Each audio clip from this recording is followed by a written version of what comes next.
for me, it's very, very simple. Courage, honesty, good feelings, friendship. That's the most important thing in life and in football. Today we'll talk about what you can do to impress your coach, to make sure that your chances of being in the squad or in the starting 11 are just a little bit higher. But the cool thing is that not only will following these tips make your coach a little bit happier, but they will simply also make you a better football player. And who doesn't like that?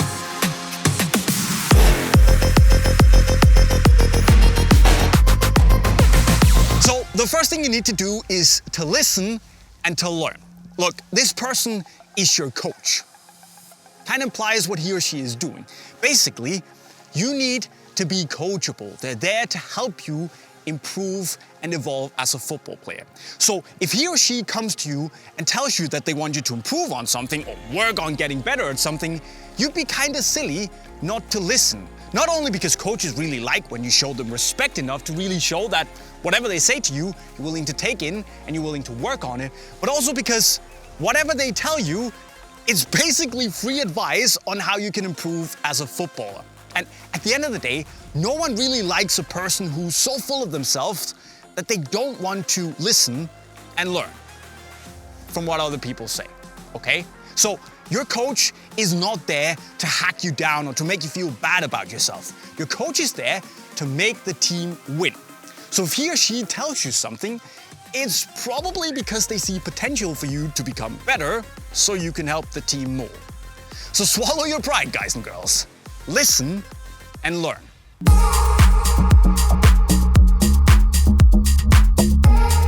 And secondly, you need a good work ethic. Look, it doesn't matter if you're the best or frankly the worst player on the pitch in terms of talent, as long as you're willing to work your socks off. That means that no matter your talent on the ball, everyone is able to run and to work hard. And it just goes to show your coach that no matter what happens on the pitch with the ball, if you're willing to put in the extra work, you're willing to make your runs, you're willing to track back, you're willing to cover for your teammates, you're able to go into all the tackles that are required, it shows your coach that you want to win, no matter the cost. Basically, you're willing to put yourself out there to give everything you have to help the team. And that also tells your coach that he or she can rely on you to leave everything on the pitch when it matters. And what's also really cool is that your hard work ethic, your energy level might also just rub off on your teammates. If they see you just sprinting up and down the pitch, maybe they will feel encouraged to do the same. And I guarantee you guys, having a good work ethic is something that every single coach out there will be impressed about. And sure, your legs, your lungs might be screaming, "Stop it, Jay, you're 34, you can't do it anymore." You might be tired. But the good thing is that it only requires one good action to give you a little mental energy boost, which means that you can run a little bit longer. So keep going. And you can sleep when you get old.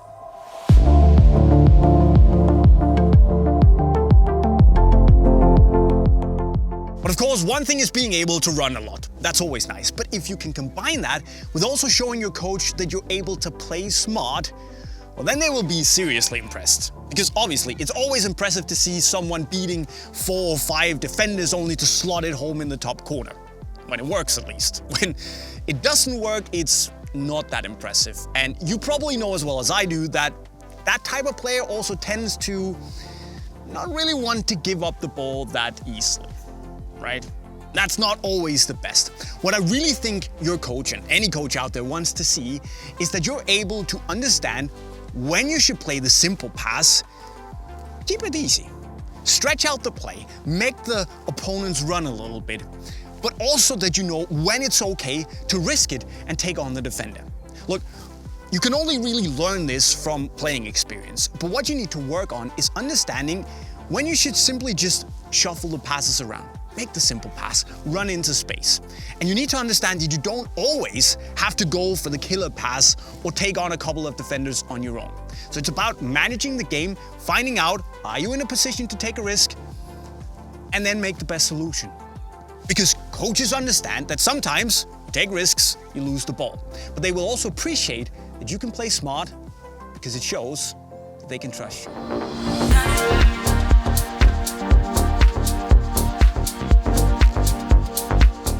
Now, Now also, I am sure that your coach will love it if you start communicating more.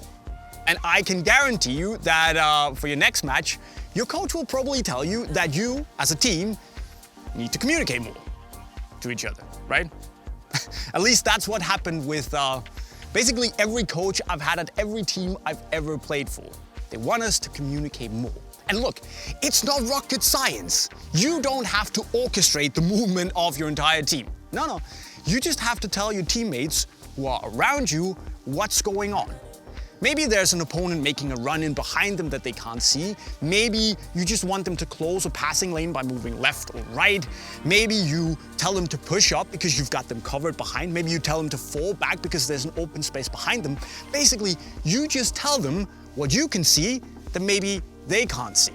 And you can help your team function better as a team by simply opening your mouth. And I know that it sounds hard at first because you're so focused on your own game, but if you can just use your eyes and open your mouth, your coach will be seriously impressed. Again, they can trust you. Now, of course, another side of communication is that you're positive and encouraging if your teammates make a mistake. And it will happen. But just make sure that you are actually encouraging instead of being annoying and negative, because no one, absolutely no one, likes to play with a complainer.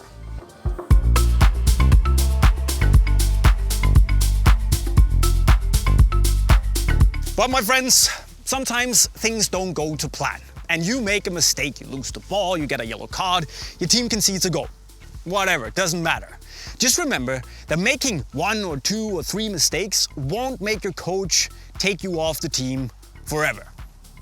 Unless they're a really crappy coach, but you know what I mean. Most coaches won't do that. And actually, you can turn making a mistake into, well, not a positive, but you can make up for it and impress your coach just a little bit by showing good mentality afterwards. So when you make a mistake, don't drop your head. Don't give up. And whatever you do, do not start pointing fingers blaming everyone else for the mistake that you just made. Instead, if you can, try to forget about it. It's in the past. Move on. Maybe make sure that you nail the next 3-4 passes to get a bit of confidence back, and then just try to get back to playing the way you normally do. Because again, it shows the coach that, okay, Jay made a mistake, it sucked, but I know that he will give his best, play his normal way for the rest of the match, until maybe he makes another mistake, but your coach knows that you will immediately switch back to the way you normally play. So they trust you. So try and bounce back, and you'll get a lot of points in the coach's book. Okay? So there you go, my friends. 5 things that you can do if you want to impress your coach a little bit. But the good thing, like I said in the beginning, is that if you can manage to do these 5 things, you'll probably also see that you will really grow as a football player and become a lot better. But are there other things that can help you impress your coach? Well, let us know in the comment section right down below. Of course, remember that if you need new gear to feel a little bit better so you can also impress your coach, hit the link to Unisport right over there. Of course, if you need more tips like this, make sure to subscribe to the channel with the notifications on. And if you want new skills to also improve as a football player, hit the playlist right down there. With those words, I'll be signing off. Cheerio.